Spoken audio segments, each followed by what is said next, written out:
প্রিয় দর্শক, আসসালামু আলাইকুম। প্রিয় দর্শক, ক্যামেরার সামনে দেখতেছেন সুন্দর এক ফুটফুটে আপু। আপুর হাসি যেমন চমৎকার, আপুর কথা বলার যে ধরন এবং বাচনভঙ্গি সম্পূর্ণ কিন্তু ভিন্ন রকম। তো আজ আমরা জানবো আপুর জীবনের অজানা কিছু গল্প। তার আগে জানবো আপুর পরিচয়। আসসালামু আলাইকুম। ওয়ালাইকুম আসসালাম। কেমন আছেন আপু? আলহামদুলিল্লাহ ভালো আছি। আপু, আপনার নাম কি, দেশের বাসা কোথায়? আমার নাম হচ্ছে নূপুর। আমার দেশের বাড়ি হচ্ছে রংপুর লালমনিরহাট। আমার ফ্যামিলিতে আমার মা আছে, আমরা ৩ বোন। বাবা বেঁচে আছে? না, বাবা নাই। দুঃখজনক বিষয়। আসলে বাবা নামক বটগাছটি যদি কারো মাথার উপরে না থাকে, সে বোঝে কিন্তু বাবা হারার বেদনা কতটুকু।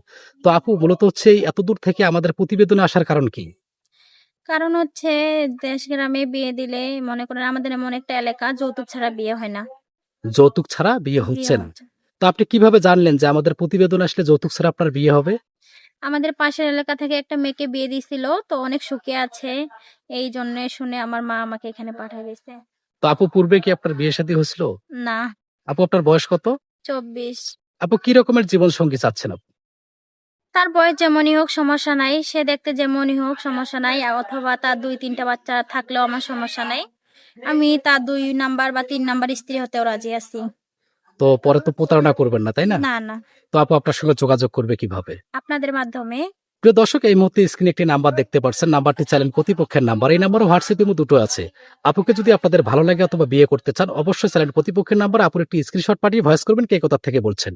অযথা কেউ ফোন কল দিয়ে বিরক্ত করবেন না। আপু কি নামাজ কালাম পড়েন? হ্যাঁ, আপু, আপনার শিক্ষাগত যোগ্যতা কতটুকু? এসএসসি পর্যন্ত। এসএসসি পর্যন্ত। মাশাআল্লাহ, অনেক ভালো লাগলো আপু। আপনার জন্য শুভকামনা রইল।